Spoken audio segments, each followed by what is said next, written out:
Thank you again, Mr. Radabaugh. So in this message asking why, we've gone through the first two questions, the first two why questions. Why is there something instead of nothing? Why are the laws of nature so precisely tuned? Third question, why do humans seem to have a sense of moral obligation? Why do humans seem to have a sense of moral obligation? So we have these laws that are around that seem to govern nature, physics, things that function around us, but we also seem to have these laws that govern our interactions with each other. Why do we have a seeming sense of moral obligation? Now, some might say that moral obligation, the idea of what is ethical and right, is something that evolves over time with societies. And as societies progress, you move from just the dyad of two people interacting to a family, to these nation states or these city states. And as that occurs, so too does morality. Evolution actually explains this, they'll say. But there's something that seems to be beyond that, because it's not just a similarity. One of the things that I appreciated about studying in sociology is that you actually have these consistent moral laws. There are some things that seem to span all culture. And protection of children is one of those. People seem to have a moral obligation to protect children. Now, you might be able to say, well, that evolved because you want to protect the next generation of people.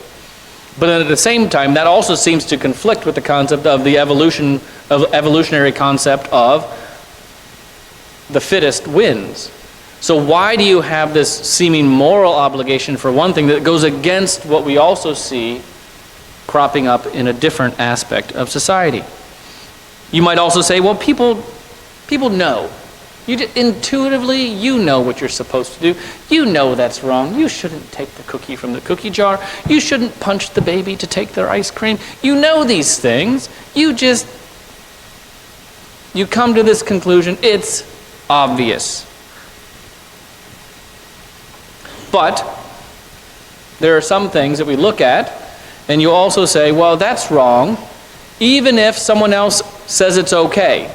You'll have people say, well, hold on, that is wrong. And this is where you put the thought out into the square, the public square, and people will say whether or not they agree with it. You put the action out there. Somebody goes into the stocks for it.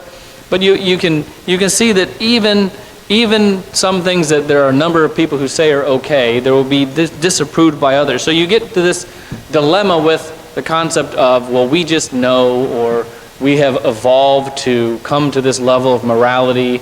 You get a little bit of a problem with that, in that if morality is purely a social construct, and this is a huge thing for agnostics, just for people who are saying, you know what, they don't necessarily believe in a higher entity, a higher power, they don't believe in anything beyond what they can concretely see, touch, and feel. If morality and that moral obligation is purely a social construct, then there is no such thing as social progress, or moral progress. You just have what is okay in the moment, because it's no longer morality. Does that make sense? Are you following with me? When we talk about morals and ethics, we say this is right, this is not right. This is okay, this is not okay. This is a societal taboo. This is something we are all okay with. And we're running those against each other. That's where we're talking about morality. What is right and what is wrong. If morality is purely a social construct, and things change over time, it's not moral progress, it's just what is socially okay. This might be something you look at and can see smatterings of in our Western society today. Because now you have not necessarily something being wrong, it's just not socially popular. Perhaps you govern your language because of this. Perhaps you shift your behavior because of this. It's not that it's wrong. I mean, it's okay for them. And so you see a shift across time. So if morality is purely a social construct, it's not actually morality. You following now? Because now you can't say that that's wrong. You just say that is not socially acceptable if it is purely a social construct. Immanuel Kant was a German philosopher, very central actually for much, very influential in Western thought today. But he recognized that morality had to transcend that which was around it. It had a transcendent quality. He said this: two things fill the mind with ever new admiration: the starry heavens above me and the moral law within me. He recognized that there was something bigger about the heavens. We just read about that, the things that we see. David looked up and he saw in the heavens. Immanuel Kant is saying, you know what? When I look at the stars above, they fill me with awe. When I recognize the moral law that is within me, he's just as much in awe of that as he is with the heavens above. He's referring to that innate internal sense of duty. Conscience, if you will. The ethical reasoning that exists regardless of the external circumstances. We can say, no, it is not all right. I mean, you have little kids, because there's a shift that happens. The little boy is outside pulling legs off of a daddy long legs. You're like, boys will be boys. If you shift that from a daddy long legs to a puppy, some eyebrows went up. There's a problem now. You're like, hold on, what is wrong with that kid? Because something kicks in. What we say is morally right, but why do we make that shift? Why does it make me sick inside to think of the concept of the second, but not so much the first? There's something that we, within ourselves, that governs us to say one is worse, one is bad, one is really bad. We're taking that and we're weighing that within ourselves. And every society has that to some degree or the other, but they do seem to coalesce around the same things. I mentioned protection of children. Incest is one of those things. Sodomy is one of those things that, generally speaking, in societies, those are taboo things, and people will not be treated well if they engage in those taboo things. There just seems to be this internal moral standard that people abide by, and Immanuel Kant recognized this. Friedrich Nietzsche, he was a 19th century German philosopher.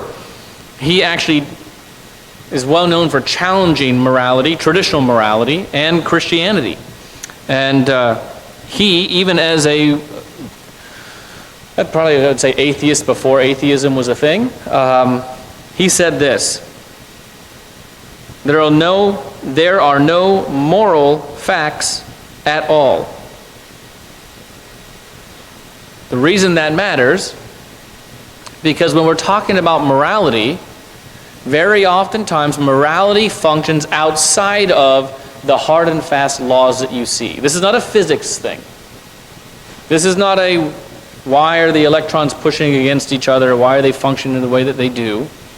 It's something else. We're talking about the moral code, the moral law that seems to be there. While we have these very finite rules and laws for what governs the universe around us, we do also seem to have them for within us. And you have someone who's sitting there as an atheist and who's pushing against Christianity and morality. He's saying, there is no morality with facts. Sometimes you say, well, don't confuse the issue with facts, because really I'm trying to make an emotional, I'm trying to make a moral argument here, but facts don't have that. C.S. Lewis, author of the Lion, Witch, and the Wardrobe series, he was a 20th century author. He was a lay theologian. There's actually a number of things that he's written that he's well known for in that field. He said that a man does not call a line crooked unless he has some idea of a straight line. In each of us, we'll have an idea about what we think is right or what we think is good. And so then when we have the frustrating points, or we say, oh, society's not living up to this, my children are living up to this, I'm not living up to this, it's because we have a standard in mind. Now sometimes those are foisted upon us by family and history, sometimes it's by society, but they are there, and they are consistently there within humanity. Let's go to Romans chapter 2. Romans chapter 2, verse 14.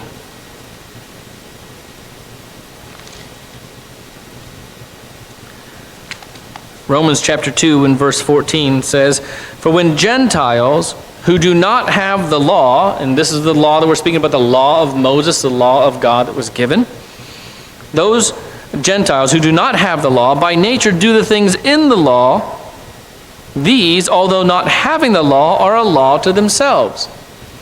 What Paul is saying is he's saying they're doing and living according to God's way. You might run across this. I had a lot of fun like in the early 2000s when business magazines were like huge. Business Insider, you have these different management magazines, and you'd read these quarterlies and these periodicals, and they talk about the newest managerial or newest executive way to look at things and how to work with your employees and your managers and to work with and to train leaders. I found it hilarious because what they're trying to teach and inject into the corporate world are godly principles of leadership, mentoring, and training. It's not like they discovered something that is like, whoa, earth-shattering new rule. And Paul's saying, they don't have God's law. But when they do abide by the principles of God's law, you see it still works. It's still in place. Verse 15 says, so they are a law to themselves who show the work of the law written in their hearts, their conscience also bearing witness, and between themselves their thoughts accusing or else excusing them. If we abide by the law of God, the rewards and the benefits are still there. You abide by the physical law of God, and you may have run into individuals who might choose to observe the Sabbath. You might run into individuals who choose not to pursue adultery. And there are blessings for having a stronger marriage. There are blessings for doing what God says to do with a land Sabbath and these other things that He has in place. There are blessings for that. And the moral law that God has set into place bears that out. Micah chapter 6. Micah chapter 6. Verse 8. Micah 6, verse 8. It says, "He has shown you, O man, what is good. God has made it evident." You go back to Romans 1, and you see that it's evident there, not only in the physicality of creation, but here we're alluding to now, not necessarily alluding because we'll read the rest of the verse, but here we're speaking to the moral component of things, the interpersonal, relational component of things. He has shown you, O man, what is good. He's given us that basis from which to work. So if we're ascribing by what is written in this book, then we will have a consistent measurement system between everyone else, us and everyone else, who's abiding by what is outlined in this book. What does the Lord require of you but to do justly, to love mercy, and to walk humbly with your God? And so we say, well, if someone is not doing justly, if someone is not walking, loving mercy and not walking humbly, that's bad, right? So we have this moral discernment that comes into play because God has given us the basis for it. And it seems that across societies, regardless of whether someone wants to say that it has evolved, what we have to come to as a conclusion is that if we're going to make an argument for morality, and we see that there are these consistencies with morality across societies, so for morality to be present, it can't just be a social construct. Because who's to say that my morality is more important, of a higher value, than your morality, if it's purely a social construct? There's a wonderful debate, I think you can find it online, between a pastor and a self-reported atheist and an agnostic. And essentially what you get to when you're talking about morals and ethics is that if we do not accept that morals and ethics are given from a higher position, a higher level entity, what we're left with is what I say has no more bearing than what you say, than what a dolphin says, than what an ant says, and there is no difference between the puppy dog and the spider. Because who am I to say that I'm a better individual or a better being and entity than they are, just because I can't understand them? So we have to go back to, if we see that there is a moral law that is in place, if we see that there are natural laws that are in place, they come from somewhere. A fourth why question. Why is consciousness even a thing? Why do we have our minds? Why are we sitting here considering this today? Why do we have this presence of mind? Why do we have consciousness? This is an intriguing thing because it bears right off of the last argument when we're talking about morality. If it is just a social construct, then our morality is no better than that of any other created being, animal, ape, insect. We can't make that argument. And then we get to what is the distinction between us. We get this idea of consciousness. Why is there consciousness even present? And when you try to talk to scientists, this is a hot button thing. They're trying to figure out what produces consciousness. Because right now, I mean, you can genetically engineer zygotes, fetuses. They can grow based on the genetic code that they want. But how do you get consciousness? Where does that come from? There is one position that says the brain produces the mind. Without the brain, you don't have that consciousness. But brain states are physical, they're electrical. Thoughts are about things. Like the brain can keep you alive, even in a vegetative state. So if you're saying that the brain produces consciousness, what happens if you have a brain that functions well enough to keep you alive, but you don't seem to have consciousness? Thoughts are about things, not actual just sending signals back and forth to keep the heart pumping, the blood flowing, and everything else. So if you take the idea that the brain produces consciousness, then thoughts are just chemistry. You could actually create them in a lab if you wanted to with the right combination. I think we kind of could laugh at that. You could imagine making a thought. There have been recent studies actually where they're trying to figure out where thoughts actually come from and when they actually arrive in your brain, because you can read the impulses before the person actually even has the thought. It's intriguing stuff. And what it points to is we haven't figured it out. We don't know what consciousness is or where it comes from or where thoughts truly originate and how they get through everything. There's a contemporary Australian philosopher, David Chalmers. He is focusing in the cognitive science field, and he kind of laid out the issue to be like this. He says, why should physical processing give rise to a rich inner life at all? Isn't this what the West is trying to do with AI, physical processes? Why should physical processing give rise to a rich inner life at all? This is what you actually see in many dystopian movies. You say when the computers take over and it's just logic and functions.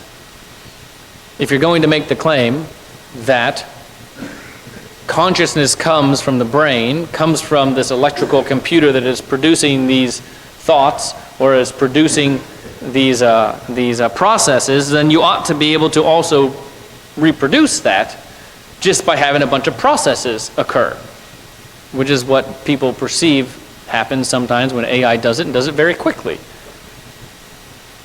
An American philosopher, also a current one, John Searle, he looks at language and the mind.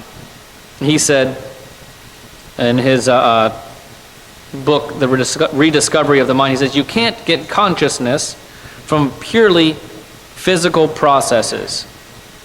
You cannot get consciousness from purely physical processes. So when you're talking about consciousness then, if these thinkers and these individuals are looking at it and saying, hold on, processes don't make any meaning, true meaning at the depth of it, essentially. Right? You're not going to have this rich inner life, and you cannot, through the use of physical processes, produce a consciousness. Again, these were written in the 90s for these two individuals, but where we are now, the computing power is so astronomically farther, and we still can't produce consciousness with these physical processes. If we go with the idea that you can produce consciousness from processes, then you end up with it being a physical thing, and it's a purely material construct. Consciousness is material, as opposed to it being something that is separate from that.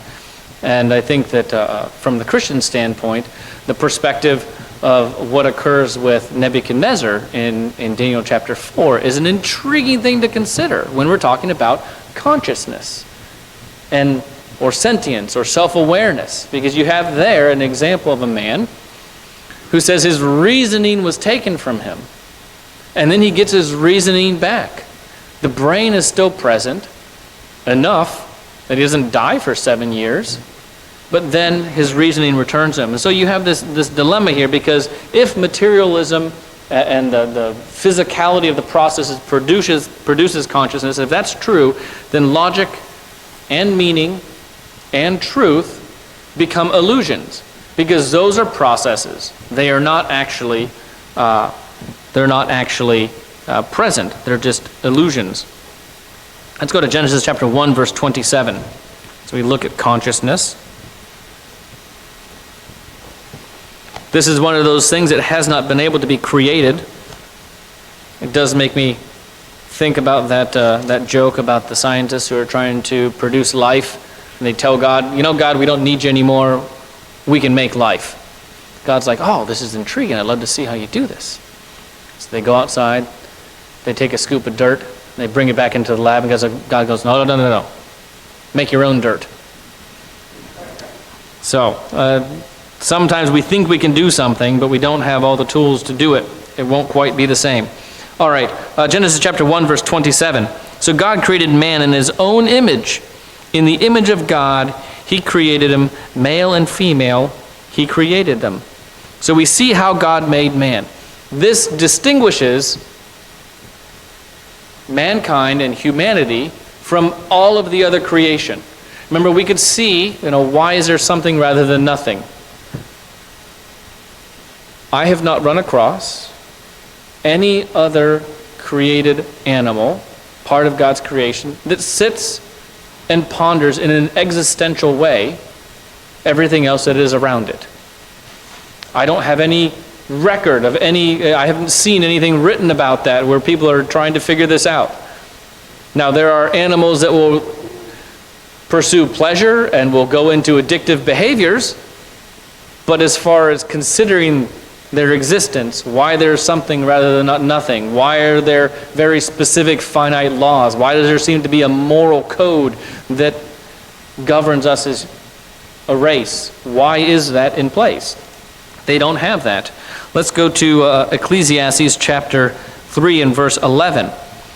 When we consider that God made us in his image, there is something that is distinctly different about humanity, about mankind.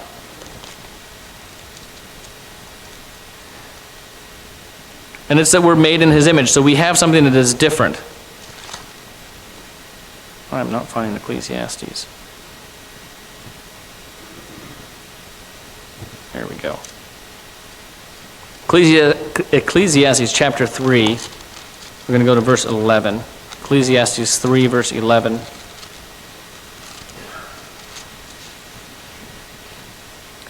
It says, he has made everything, this is speaking of God, beautiful in its time. Also, he has put eternity in their hearts, except that no one can find out the work that God does from beginning to end.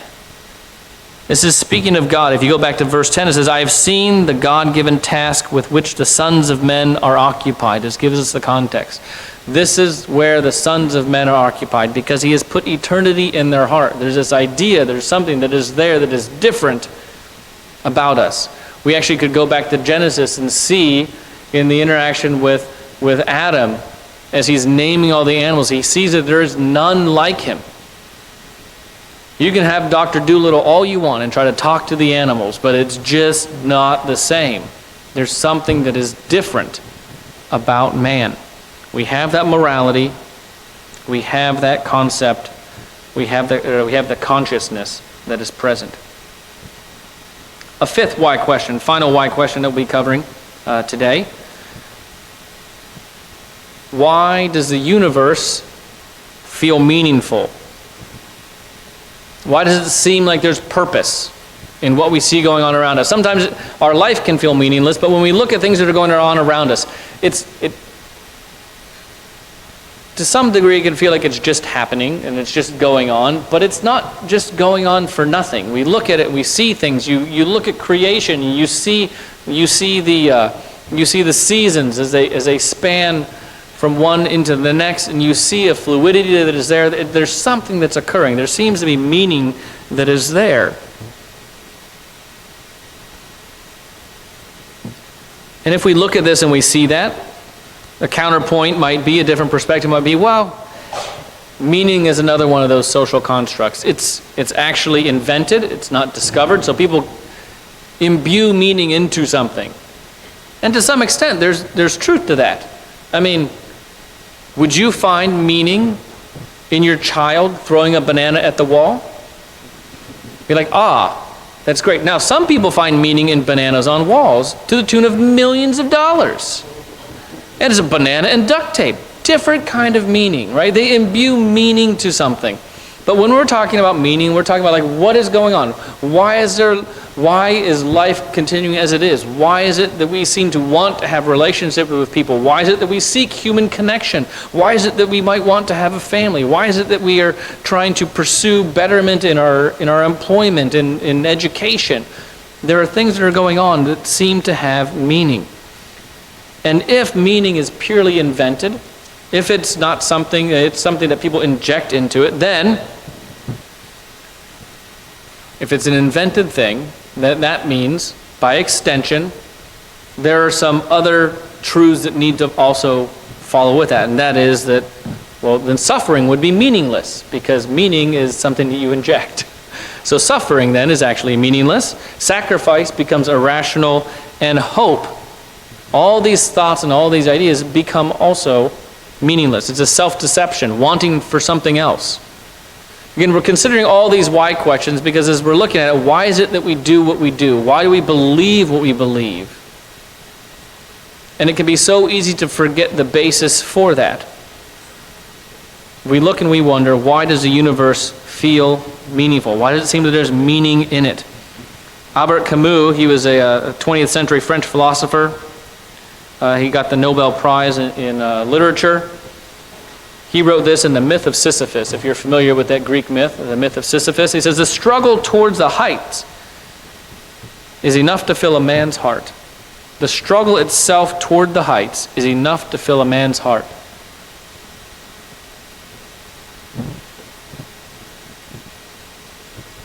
This idea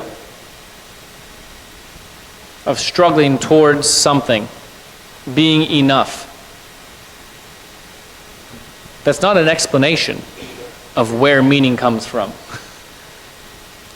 But it is an admitting of what seems to be the fact that we do pursue meaning. There is meaning in what we see around us. We want to have meaning. When we don't have meaning in life, it's very hard to find our way. It's very hard to stay focused. We desire to have that. Why does it seem to be there? Why does that seem to be a need? Viktor Frankl was an Austrian neurologist. He was a psychiatrist. He was a philosopher, survivor of the Holocaust.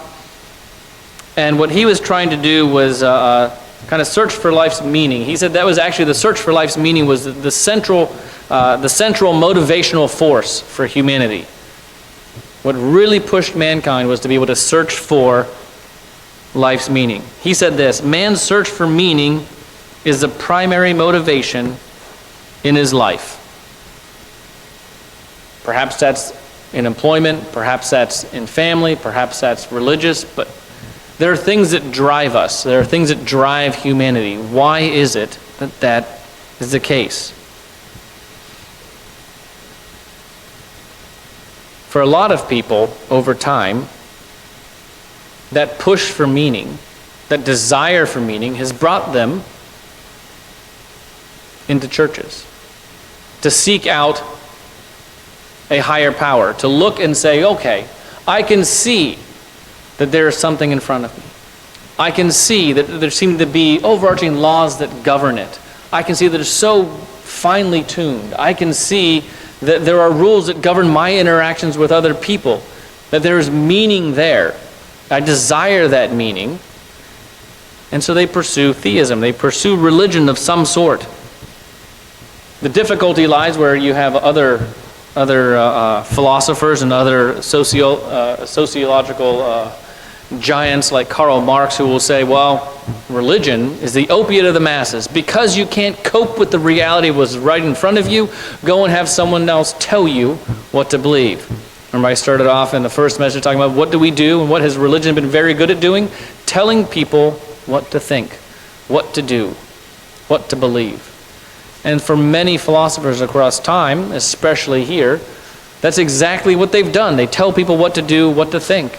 And Karl Marx called out organized religion for just that, which I thought was kind of funny because he's also telling people what to think.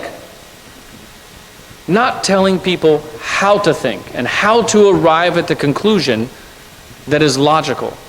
I find Romans 1 to be immensely inspiring for this because it says, if you look at what is around you, it becomes painfully, egregiously obvious where we are, why we are, and what we ought to be doing.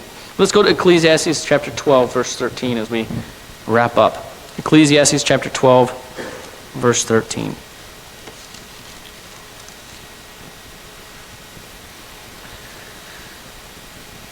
It says, let us hear the conclusion of the whole matter. Fear God and keep his commandments, for this is man's all. The writer of Ecclesiastes, Solomon here, says that what is our all? What is the meaning of life, if you will? It's 42. The meaning of life is to fear God and keep his commandments. That is everything.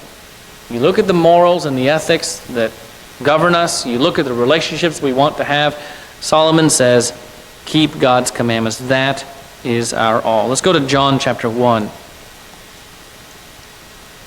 John chapter 1, verses 1 through 4. So in the beginning was the Word, and the Word was with God, and the Word was God. He was in the beginning with God. All things were made through him, and without him nothing was made that was made. In him was life, and the life was the light of men.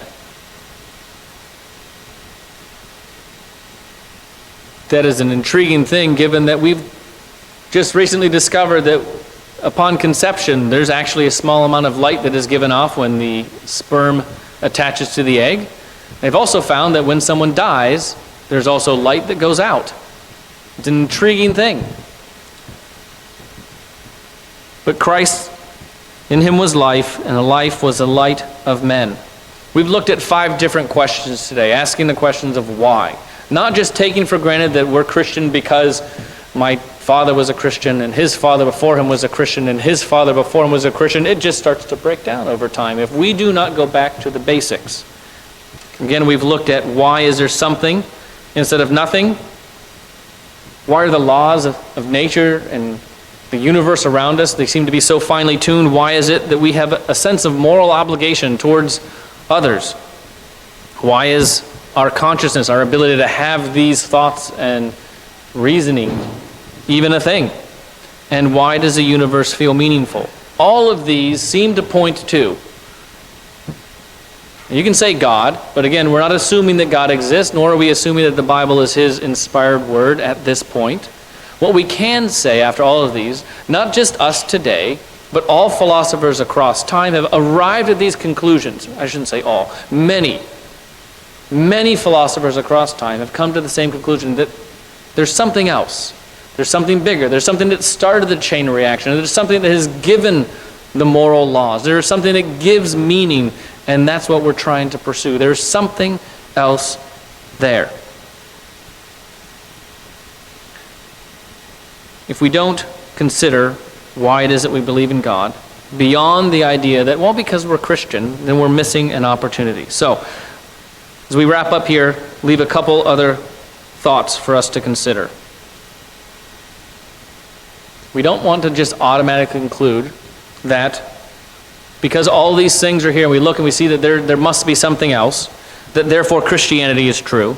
We don't also necessarily have to believe that God, as many of us might understand Him, is there, but we can say that if there is something, and it seems to be that everybody agrees that there is something, then would it want to be made known? Is it evident?